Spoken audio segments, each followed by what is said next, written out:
moving to the building block of processes, we can distinguish, but this in reality is not so important, but anyway, we can distinguish internal processes, so that are more related to manufacturing activity, research and development activities, or managing of human resources and blah blah blah, from external processes. External processes are more related to the relationship with the customer, or with the society, or in general are related to communication processes, marketing processes, and so on. In reality, analyzing both internal and external processes, it's more interesting to classify processes in terms of the time that they need to have an impact on the business model. I mean, we can distinguish what we can call operational management processes, and are all the processes that can have an impact in the next 6 to 2 months. The idea is that, okay, I change one process at this level, at the operational level, okay, and I have an impact in a very short time, months, 6 months or 12 months. Within the set of operational management processes, we have procurement, we have manufacturing, we have all the processes apart the product development processes, market development processes, and social development processes. I mean, why manufacturing, for example, is here within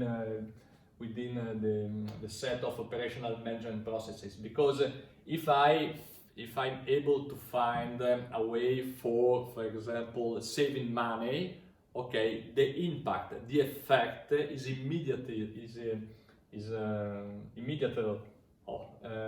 I can say visible in my balance sheet in a few months. Okay, if I have it's a little bit different from product development process or processes, because if I want to develop a new product, okay, I have to invest money in research and development activities, I have to imagine what to do, and blah blah blah. So generally the effect could be evident in a longer period, from 12 to 24 months, because I need to start, I can say, to develop a scouting process, to imagine what to produce.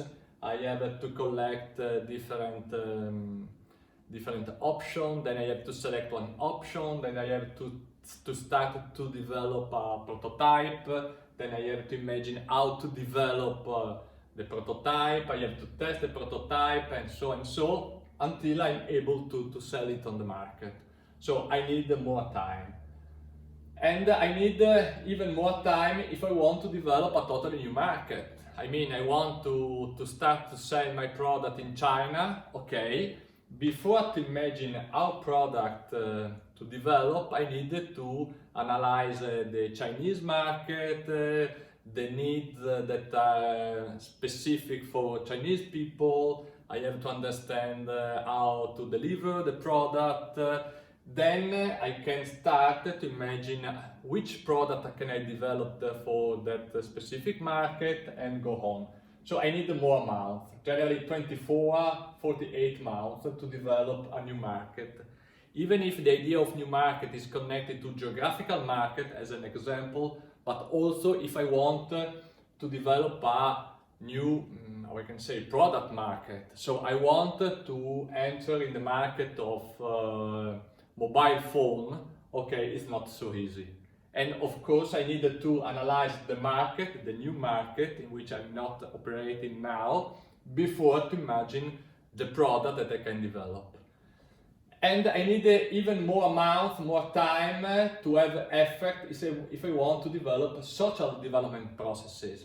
I mean, if my ambition is, for example, to increase the sustainability of the territory in which I'm operating, okay, generally I can start with some action, but to have evident result I need to wait for more time. I need to wait for a couple of years or more. So it's interesting to distinguish processes in terms of their effect, in terms of time, because generally in front of, for example, a crisis, okay, like the crisis that has happened in 2008, firms have cut costs, have tried to modify operational management processes because you can have, how I can say, an effect and a result very soon.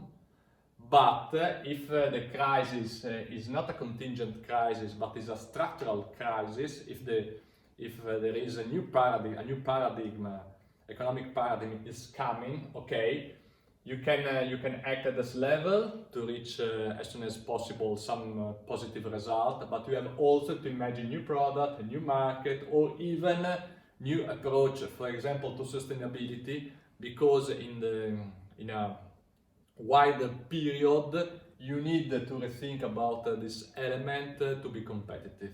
And sometimes it's not so clear for entrepreneurs how to manage a different time portfolio of innovation at the level of process. Another interesting framework that we can introduce is the Stan Shine Smile curve. The idea is that to compare the value added, so lower and higher, with the different activities. And this is very interesting framework because this framework says that the R&D, or to the concept of the product, the branding, the sales and after sales and after sales services, such as marketing, are activities that generally are able to create great value.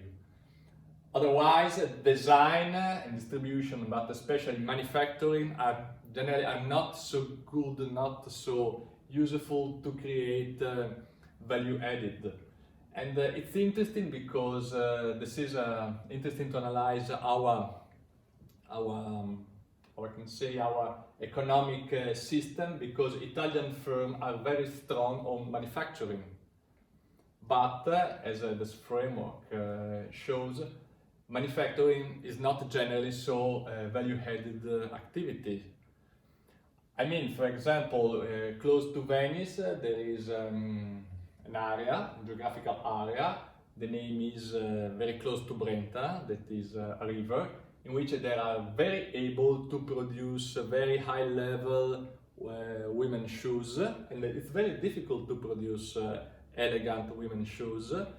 But they do not manage the concept of the shoes, the branding, the marketing, the sale.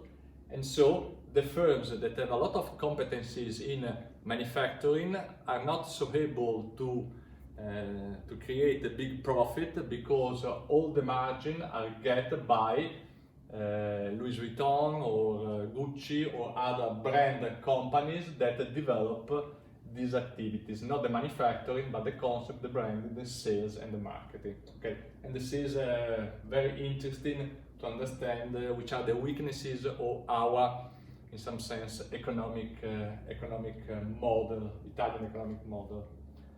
Okay, connected to processes, we have to discuss also about outsourcing. Outsourcing is when you decide not to develop some activity, but to externalize some activity. Okay, and generally you have to externalize activity for which you have no core competencies. So you have, the idea generally is to maintain within the firms, within your firms, activity connected to core competencies, and externalize what are not core competencies. And outsourcing, we have discuss about outsourcing, or also we have, I can say, to compare advantages and disadvantages of outsourcing with insourcing. Okay, the idea of insourcing is to develop as much as possible activity within the firms.